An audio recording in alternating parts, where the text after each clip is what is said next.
Hello दोस्तों, आप सभी का स्वागत है आपके अपने YouTube चैनल बूस्टर नॉलेज पर।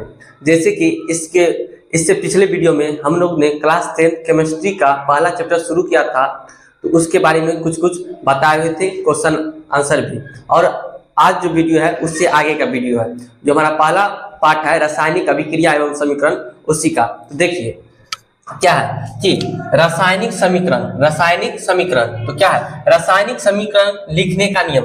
जो कोई भी हम रासायनिक समीकरण को क्या लिखने का नियम होता है, ऐसा तो नहीं है कि यहाँ ए लिख देते यहाँ बी लिख देंगे, या सोडियम के साथ ये कोई सा सोडियम का क्लोरीन अभिक्रिया किया तो दूसरा कुछ और, उसको डिनोट किया जाता है कि कैसे लिखा जाता है।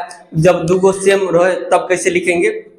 देखिए रासायनिक समीकरण लिखने का नियम। तो पहला नियम क्या है कि रासायनिक, हो सकता है कि ये लाइट के कारण बोर्ड पे कुछ दिखने में दिक्कत हो जाए, तो हम बोल्ड है तो उससे समझ जाइएगा। देखिए रासायनिक अभिक्रिया में भाग लेने वाले पदार्थ अर्थात अभिकारकों के सूत्र एवं संकेतों को देखिए यहाँ पे सूत्र एवं संकेतों को बाईं ओर लिखते हैं तथा अभिक्रिया के बाद बने प्रतिफल के सूत्र एवं संकेतों को दाईं ओर।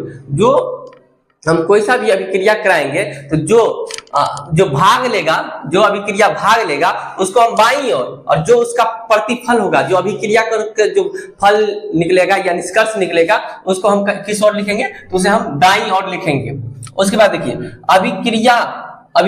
अभिकारकों एवं प्रतिफलों के बीच तीर का चिन्ह देते हैं। अभिकारकों एवं प्रतिफल के बीच तीर का जो चिन्ह होता है, ये तीर का चिन्ह, उससे देकर हम डिनोट करते हैं। उसके बाद यदि अभिकारकों एवं प्रतिफल की संख्या 2 या 2 से अधिक हो तो उनके बीच धन मतलब प्लस दिया जाता है। जब अभिक्रिया में 2 या 2 से अधिक संख्या हो, जो यदि अभिकारकों में एवं प्रतिफल जो अभिक्रिया में भाग लेंगे, उसके बाद जो उसका फल बनेगा, जो निष्कर्ष आएगा, उसमें 2 या 2 से अधिक पदार्थ होते हैं, ठीक है, तो उनके बीच धन प्लस दिया जाता है। जैसे a plus B equal to, मतलब ये दो अभिकारक है और ये इसका प्रतिफल है, तो ये अभिकारक है, देखिए प्लस का चिन्ह दिया, ये जो प्रतिफल लाया है उसको C प्लस डी, इसमें भी प्लस कर दे के सिंबल।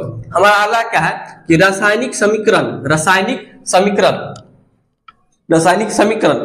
देखिए रासायनिक समीकरण को 2 भाग में बांटा गया है। रासायनिक समीकरण को 2 भाग में, पहला है संतुलित रासायनिक समीकरण, दूसरा है असंतुलित रासायनिक समीकरण। पहला है संतुलित रासायनिक समीकरण और दूसरा है असंतुलित रासायनिक समीकरण। कोई भी अभिक्रिया कराएंगे तो जब तक वो संतुलित नहीं हो तो वो अभिक्रिया संपूर्ण नहीं होता है। वैसे आपके बोर्ड एग्जाम में 1 या 2 नंबर के ऑब्जेक्टिव में हर साल पूछता है कि ये संतुलित है कि नहीं है। तो चलिए देखते हैं कि संतुलित किसे कहते हैं और असंतुलित किसे कहते हैं।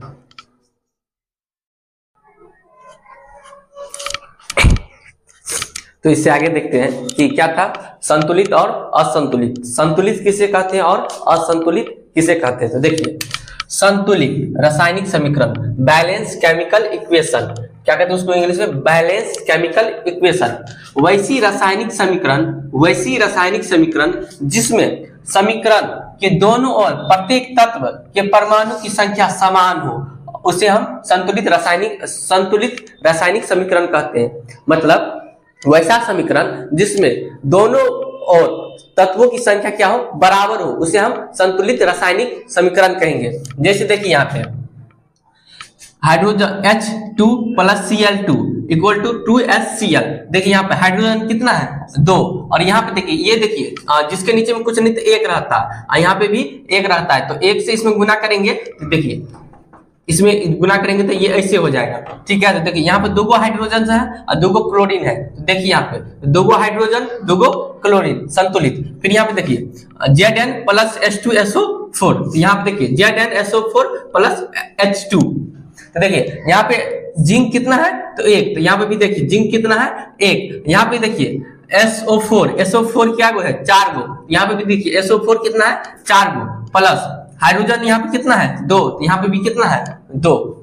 इसमें देखिए 2Mg प्लस O2, तो यहाँ पे देखिए क्या बोले, इसके नीचे में कुछ नहीं तो 1 रहता है, तो इससे गुना होगा तो 2 M हो जाएगा, और यहाँ पे नहीं, यहाँ पे Mg तो 2 Mg हो जाएगा और ऑक्सीजन भी 2 हो जाएगा, तो इक्वल है। मतलब जितना ये इस साइड 2 Mg है तो इस साइड भी 2 Mg है, ऑक्सीजन 2 है तो इस साइड भी 2 है। उसके बाद देखिए यहाँ पे देखिए हाइड्रोजन यहाँ पे कितना हो जाएगा, इसमें इससे गुना करेंगे नीचे वाला में तो 2 दूनी 4 हाइड्रोजन, यहाँ पे क्या हुआ हाइड्रोजन 4 गो। उसी तरह यहाँ पे भी कितना हाइड्रोजन है 4 गो, 2 दूनी 4। यहाँ पे देखिए ऑक्सीजन क्या गो है 2 है, यहाँ पे कितना है तो क्या बोलते किस नहीं तो 1 रहता है, तो ये 2 से 1 में गुना करेंगे तो ऑक्सीजन भी 2 हो जाएगा। तो ये क्या है संतुलित है, मतलब इस साइड जितना तत्व है उस साइड इतना उतना ही तत्व इस साइड भी है, तो उसे हम संतुलित रासायनिक समीकरण कहते हैं। अब देखिए दूसरा असंतुलित रासायनिक समीकरण, असंतुलित रासायनिक समीकरण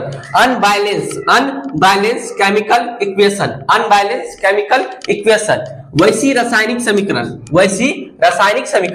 जिसमें समीकरण के दोनों ओर प्रत्येक तत्व के परमाणु की संख्या समान नहीं होती है, प्रत्येक तत्व की संख्या समान नहीं होती है, उसे असंतुलित रासायनिक समीकरण कहलाता है। उसे हम क्या कहेंगे असंतुलित रासायनिक समीकरण। जैसे यहाँ पे देखिए हाइड्रोजन यहाँ पे कितना है 2 है, हाइड्रोजन कितना है 2 है, ऑक्सीजन भी कितना है 2 है, लेकिन यहाँ पे देखिए हाइड्रोजन तो 2 है लेकिन ऑक्सीजन कितना है तो 1 ही है। क्या बोले थे कुछ नहीं तो नीचे में 1 होता है, लेकिन यहाँ पे अगर हम 2 दे देंगे देखिए तो ये हाइड्रोजन 4 हो जाएगा, ऑक्सीजन 2, तो इसको बैलेंस करने के लिए यहाँ पे भी देना पड़ेगा, तो इसको बैलेंस कर देंगे। देखिए हाइड्रोजन 4 यहाँ पे भी हाइड्रोजन 4 ऑक्सीजन देखिए इससे गुना हो जाएगा तो 2, तो यह भी अनबैलेंस है, इसको कहेंगे अनबैलेंस। दूसरा देखिए Mg plus O2, Mg plus O2, तो Mg 1 है ऑक्सीजन 2 है, तो Mg 1 है लेकिन ऑक्सीजन भी 1 ही है, लेकिन यहाँ पे कितना है 2 है, अगर इस साइड भी 2 रहता तो वो संतुलित रासायनिक समीकरण कहलाता। इससे अगले वीडियो में जो है हम संतुलित और असंतुलित कैसे या असंतुलित को संतुलित कैसे किया जाता है या कैसे पहचाना जाता है वो हम सिखाएंगे।